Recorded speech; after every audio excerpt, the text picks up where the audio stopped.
ಸ್ನೇಹಿತರೆ, ನಾವೆಲ್ಲ triangle love story ಕೇಳಿರ್ತೀವಿ. ಇವತ್ತು ನಾನೊಂದು ಟ್ರಯಾಂಗಲ್ ಕ್ರೈಮ್ ಸ್ಟೋರಿ ಹೇಳ್ತೀನಿ, ನೀವು ಕೇಳಿ. ಬಹಳ ಇಂಟ್ರೆಸ್ಟಿಂಗ್ ಆಗಿದೆ. ಕರ್ನಾಟಕ, ಗೋವಾ, ಮಹಾರಾಷ್ಟ್ರ ಈ ಮೂರು ರಾಜ್ಯಗಳ ಪೊಲೀಸರು ಕೂಡ ಸಿಕ್ಕಾಪಡೆ ತಲೆ ಕೆಡಿಸ್ಕೊಂಡಿದ್ದಾರೆ ಈ 400 ಕೋಟಿಯ ವಿಚಾರಕ್ಕೆ. ಸರಿ, ಕರ್ನಾಟಕ ಪಿಕ್ಚರ್ ಅಲ್ಲಿ ಹೆಂಗ್ ಬಂತಪ್ಪ ಅಂತ ಕೇಳ್ಬೋದು.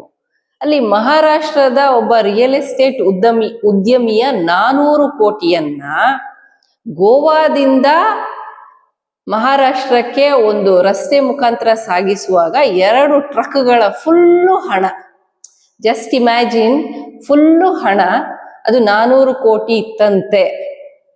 ಈ 400 ಕೋಟಿ ಹಣ ಸಾಗಿಸ್ತಾ ಇರುವಾಗ ಅದನ್ನ ಕಳ್ಳರು ದರೋಡೆ ಮಾಡ್ಕೊಂಡು ಎಸ್ಕೇಪ್ ಆಗಿದ್ದಾರೆ. ಸರಿ, ಇದಕ್ಕೆ ಯಾಕೆ ಮೇಡಮ್ ಅವ್ರೇನಾದ್ರು ಕಂಪ್ಲೇಂಟ್ ಕೊಡ್ಬೋದಾಗಿತ್ತಲ್ಲ ಪೊಲೀಸ್ನವ್ರಿಗೆ ಅಂತ ನೀವು ಕೇಳ್ಬೋದು. ಅದರ ಓನರ್ ಯಾರಿದ್ದಾರೆ, ಆ 400 ಕೋಟಿಯ ಒಡೆಯ ರಿಯಲ್ ಎಸ್ಟೇಟ್ ಉದ್ಯಮಿ ಕಿಶೋರ್ ಪಾಟೀಲ್ ಕಂಪ್ಲೇಂಟ್ ಕೊಡ್ಬೋದಾಗಿತ್ತು. ಆದ್ರೆ ಅವರು ಕೊಡ್ಲಿಲ್ಲ. ಕಾರಣ ಇಷ್ಟೇ, 2 ಲಕ್ಷಕ್ಕಿಂತ ಹೆಚ್ಚು ನಿಮ್ಮ ಮನೆಯಲ್ಲಿ ನಗದನ್ನ ಇಟ್ಕೊಳ್ಳೋ ಹಂಗಿಲ್ಲ. IT ರೈಡು, ED ರೈಡು ಎಲ್ರು ಬಂದು ನಿಮ್ಮನ್ನ ಫುಲ್ಲು ಟಾರ್ಚರ್ ಮಾಡ್ಬಿಡ್ತಾರೆ.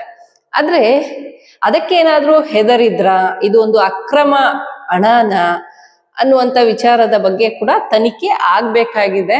ಮಹಾರಾಷ್ಟ್ರದಲ್ಲಿ ಅದೇನೋ ಒಂದು SIT ರಚನೆ ಆಗಿದೆ ಅಂತೆ. ಸರಿ, ಅದೇನೇ ಇರ್ಲಿ, ಇನ್ ಬಿಟ್ವೀನ್ ನೋಡಿ, ನಾವು ಮೇನ್ ವಿಚಾರನೇ ಹೇಳಿಲ್ಲ, 2 ಸುದ್ದಿ ಬಗ್ಗೆ ಮಾತಾಡ್ತಾ ಇದೀವಿ. ಅಜಿತ್ ಪವಾರ್ ಅವರು ವಿಮಾನ ದುರಂತದಲ್ಲಿ ಮಹಾರಾಷ್ಟ್ರದ್ದು DCM ಇವರು ದುರ್ಮರಣ ಹೊಂದಿದ್ದಾರೆ. ಸರಿ, ಅದು ನಾನು ಇಲ್ಲಿಗೆ ಲಿಂಕ್ ಮಾಡಕ್ ಇಷ್ಟಪಡಲ್ಲ, ಆದ್ರೂ ಲಿಂಕ್ ಆಗತ್ತೇನೋ ಅಂತ ನನ್ಗನ್ನಿಸ್ತಾ ಇದೆ. ಅದರ ಬಗ್ಗೆ ಮತ್ತೆ ಮಾತಾಡೋಣ ನಾವು. ಈಗ ವಿಚಾರ ಏನು ಅಂದ್ರೆ, ಈ ಟ್ರಯಾಂಗಲ್ ಕ್ರೈಮ್ ಸ್ಟೋರಿಯಲ್ಲಿ ಈ 400 ಕೋಟಿಯ ಒಡೆಯ ಯಾರಿದ್ದಾರೆ ಕಿಶೋರ್ ಅವರು, ಅವರ ಸ್ನೇಹಿತರು ಅಥವಾ ಬಿಸ್ನೆಸ್ ಪಾರ್ಟ್ನರ್ ಯಾರಿದ್ದಾರೆ ಸಂದೀಪ್ ಅವರು, ಅವರನ್ನ ಕಿಡ್ನಾಪ್ ಮಾಡಿದ್ರಂತೆ. ಈ 400 ಕೋಟಿಯನ್ನ ನೀನೇ ಕದ್ದಿರೋದು ಅಂತ ಹೇಳ್ಕೊಂಡು. ಆಗೇನಾಗತ್ತಪ್ಪ ಅಂತ ಹೇಳಿದ್ರೆ, 1 ತಿಂಗಳು ಅವರನ್ನ ಕಿಡ್ನಾಪ್ ಮಾಡಿ ಇಟ್ಕೊಂಡಿರ್ತಾರೆ ಇವರು. ಆಮೇಲೆ ಇಲ್ಲ ಅಂತ ಅನ್ಸಿ, ಈ ವ್ಯಕ್ತಿ ಕಿಡ್ನಾಪ್ ಏನು ಹಣ ದೋಚಿರ್ಲಿಕ್ಕಿಲ್ಲ ಅಂತ ಹೇಳಿ ಹೊರಗಡೆ ಬಿಟ್ಬಿಡ್ತಾರೆ.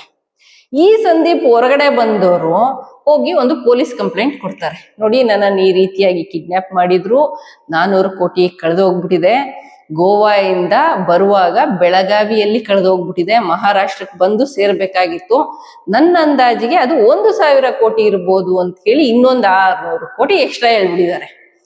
ಸರಿ, ತಲೆಗೆ ಹುಳ ಬಿಟ್ಕೊಂಡಿರೋ ನಮ್ಮ ಕರ್ನಾಟಕ ಪೊಲೀಸರು ಒಂದ್ ಕಡೆ, ಬೆಳಗಾವಿ ಪೊಲೀಸರು, ಜೊತೆಗೆ ಇವರು ಯಾರು, ನಮ್ಮ ಮಹಾರಾಷ್ಟ್ರದ ಪೊಲೀಸರು ಒಂದ್ ಕಡೆ, ಈ ಕಡೆ ಗೋವಾ ಪೊಲೀಸರು, ಈ 3 ರಾಜ್ಯಗಳು ಇದ್ರ ಬಗ್ಗೆ ತನಿಖಾ ನಡೆಸ್ತಾನೆ ಇದೆ ಕಂಟಿನ್ಯೂಸ್ ಆಗಿ. ಇವತ್ತೇನೋ ನಿನ್ನೆ ಏನೋ 2 ಟ್ರಕ್ ಚಾಲಕರನ್ನು ಕೂಡ ಅರೆಸ್ಟ್ ಮಾಡ್ಕೊಂಡು ತನಿಖೆ ನಡೆಸ್ತಾ ಇದ್ದಾರಂತೆ. SIT ಕೂಡ ರಚನೆ ಆಗ್ಬಿಟ್ಟಿದೆ ಮಹಾರಾಷ್ಟ್ರದಲ್ಲಿ.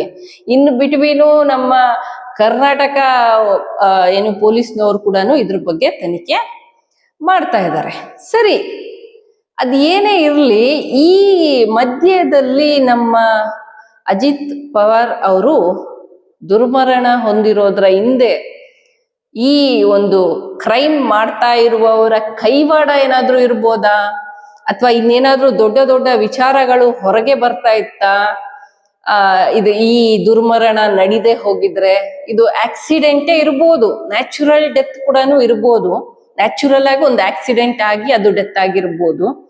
ಆದ್ರೂ ನನಗೆ ಯಾಕೋ ಇದು ಸ್ವಲ್ಪ ಅನುಮಾನಾಸ್ಪದ ಅಂತ ಅನಿಸ್ತಾ ಇದೆ. ಯಾಕೆ ಅಂತ ಕೇಳಿದ್ರೆ, ನೋಡಿ, ಇವರು ಸಚಿವರು ಹೇಗಾದ್ರು, ಜೊತೆಗೆ ಇವರ ರಾಜಕೀಯ ಜೀವನದಲ್ಲಿ DCM ವರ್ಗು ಹೇಗೆ ಬೆಳ್ಕೊಂಡು ಬಂದ್ರು ಅಂತ ನೋಡಿದ್ರೆ, ಇವರು ಸಹಕಾರಿ ಸಂಘಗಳು ಅಂದ್ರೆ ಸೊಸೈಟಿಗಳನ್ನ, ಕೋಆಪರೇಟಿವ್ ಸೊಸೈಟಿಗಳನ್ನ ನಡೆಸ್ತಾ ಇದ್ದಂತಹ ವ್ಯಕ್ತಿ, ರಾಜಕಾರಣಿ. ಈ ರಾಜಕಾರಣಿಗೂ ಈ ದುಡ್ಡಿಗೂ ಏನಾದ್ರೂ ಸಂಬಂಧ ಇದೆ ಅಂತ ಹೇಳ್ತಾ ಇದ್ದೀರಾ ಮೇಡಮ್ ಅಂತ ನನ್ನ ಕೇಳಿದ್ರೆ, ನನಗ್ ಗೊತ್ತಿಲ್ಲ ಗುರು, ಖಂಡಿತ ಗೊತ್ತಿಲ್ಲ.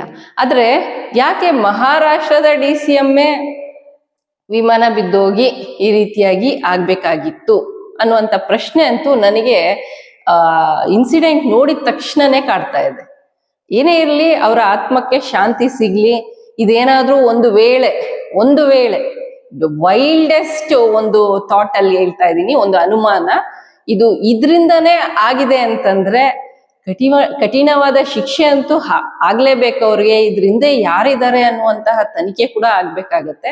ಆದ್ರೆ ಈಗ ಇನ್ನು ಇವತ್ತೇ ಬೆಳಗ್ಗೆ ನಡೆದಿರೋದ್ರಿಂದ ಈ ದುರ್ಘಟನೆ, ಅದರ ಬಗ್ಗೆ ತನಿಖೆಗಳು ನಡೆಯುತ್ತೆ ಅಂತ ನಾನು ಅನ್ಕೊಂಡಿದೀನಿ. ಈ ಆಂಗಲ್ ಅಲ್ಲೂ ಯೋಚನೆ ಮಾಡ್ಬೋದೇನೋ ಅಂತ ಅನ್ಕೊಳ್ತಾ ಇದ್ದೀನಿ. ಯಾಕಂದ್ರೆ ಅಲ್ಲಿ ಕೂಡ ಅವರು ಚುನಾವಣಾ ಪ್ರಚಾರಕ್ಕೋಸ್ಕರನೇ ಟ್ರಾವೆಲ್ ಮಾಡ್ತಾ ಇದ್ರು. ಯಾರು ಉಪಮುಖ್ಯಮಂತ್ರಿಗಳು ಚುನಾವಣಾ ಪ್ರಚಾರಕ್ಕೆ ಹೋಗ್ತಾ ಇದ್ರು. ಇದೇನಾದ್ರೂ ಚುನಾವಣೆಗೆ ಹಣವನ್ನ ಸಾಗಿಸ್ತಾ ಇದ್ರ, ಅಥವಾ ಇದು ಇನ್ನೇನಾದ್ರೂ ಬೇರೆ ವಿಚಾರಗಳಿಗೆ ಹಣ ಸಾಗಿಸ್ತಾ ಇದ್ರ? ಈ ಕಪ್ಪು ಹಣ ಅಂತ ಏನು ಹೇಳ್ತಾರೆ, ನೋಟ್ ಬ್ಯಾನ್ ಎಲ್ಲ ಮಾಡ್ಬಿಟ್ಟಿದ್ರಲ್ಲ, ಏನಿನ್ನು ಕಪ್ಪು ಹಣ ನಮ್ಮ ಭಾರತ ದೇಶದಲ್ಲಿ ಇರ್ಲೇಬಾರ್ದು ಅಂತ. ಹಾಗಾದ್ರೆ ಇಷ್ಟು ಕೋಟಿ ಹಣ ಇದೆ ಅಂತಂದ್ರೆ ಕಪ್ಪು ಹಣ ಇದೆ ಅಂತ ಆಯ್ತಲ್ಲ. ಪಾಪ ಮೋದಿಜಿಯವ್ರ ಪಟ್ಟ ಕಷ್ಟ ಎಲ್ಲ ಮಣ್ಪಲ್ ಆಗೋಗ್ಬಿಡ್ತಾ ಹಂಗಾದ್ರೆ. ಅವರದ್ದೇ ಬೆಂಬಲಿತ ಪಕ್ಷಗಳು, ಅವರದ್ದೇ ಪಕ್ಷದವ್ರ ಕಡೆಯಿಂದ ಕೂಡ ಇದು ನಡೀತಾ ಇದ್ಯಾ? ಏನಾಗ್ತಾ ಇದೆ ಅಸ್ಲಿಗೆ ಈ ದೇಶದಲ್ಲಿ? ಕಪ್ಪು ಹಣ ಏನಾಯ್ತು ಅಂತ ನಾವ್ ಯೋಚನೆ ಮಾಡ್ತಾ ಇದ್ರೆ, ಆ ಕಪ್ಪು ಹಣ ಎಲ್ಲ 2 ಟ್ರಕ್ಕಲ್ಲಿ ಹೋಗ್ತಾ ಇತ್ತು. ಆ 2 ಟ್ರಕ್ ಕೂಡ ಇವಾಗ ಕಳೆದೋಗ್ಬಿಟ್ಟಿದೆ. ಹಾಗಾದ್ರೆ ಈ ಕಪ್ಪು ಹಣ ನಮ್ ದೇಶದಲ್ಲೇ ಇದೆ. ಹಂಗಂತ 15 ಲಕ್ಷ ಸಿಗುತ್ತಾ ಮೇಡಮ್ ಕಪ್ಪು ಹಣ ಸಿಕ್ಕಿದ ತಕ್ಷಣ ಅಂತ ದಯವಿಟ್ಟು ಕಮೆಂಟ್ ಹಾಕ್ಬೇಡಿ. ನನಗ್ ಗೊತ್ತಿಲ್ಲ, ನೀವು ಹಾಕಿದ್ರು ನಾನು ಏನ್ ಆನ್ಸರ್ ಮಾಡ್ಬೇಕು ಅಂತ ಯೋಚನೆ ಮಾಡ್ಬೇಕಾಗತ್ತೆ.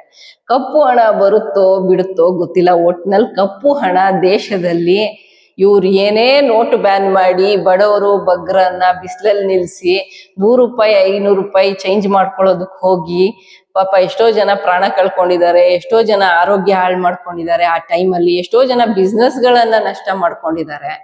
ಅದ್ರ ಜೊತೆಗೆ ಯಾರೋ ನನ್ನಂತ ಅಮಾಯಕರು ಎಲ್ಲೋ ಒಂದೊಂದ್ ಕಡೆ ಇನ್ನೊಂದ್ ದಿನ ಯಾವಾಗ್ಲಾದ್ರೂ ಹೆಲ್ಪ್ ಆಗತ್ತೆ ಅಂತ ತೆಗ್ದಿಟ್ಟ ಹಣ, ಎಲ್ಲೋ ಸಾಸಿವೆ ಡಬ್ಬದಲ್ಲಿ ಕೆಲವು ಹೆಣ್ಮಕ್ಳು ತೆಗ್ದಿಟ್ಟ ಹಣ, ಎಲ್ಲೋ ಒಂದು ಕಬೋರ್ಡಲ್ಲಿ ತೆಗ್ದಿಟ್ಟ ಹಣ, ಹಾಗೆ 1,000 2,000 ಇವತ್ವರೆಗೂ ನಮ್ ಕೈಯಲ್ಲಿ ಇದೆ.